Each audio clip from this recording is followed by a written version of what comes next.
चौथा दिवस चतुर्थीचा. या दिवशी देवीचं रूप आहे कुष्मांडा, जे पृथ्वीवरील वनस्पतींच्या संपत्तीशी संबंधित आहे. या देवीला 8 हात आहेत आणि ही वाघावर विराजमान झालेली आहे. आणि ह्या दिवसाचा रंग आहे केशरी, अर्थात केशरी रंग हा सूर्योदयाशी संबंधित आहे, म्हणजे नक्कीच या रंगातून आपल्याला सकारात्मकता मिळते. बरोबर.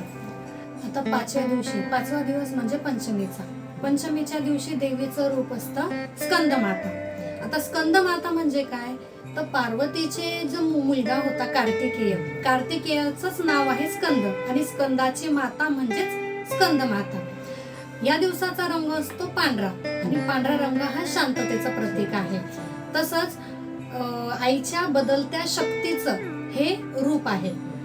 ही देवी आपल्या हातामध्ये बाळ धरलेली आहे, सिंहावर विराजमान आहे, आणि ह्या देवीला 4 हात असं ते देवीचं रूप दर्शवलेलं आहे.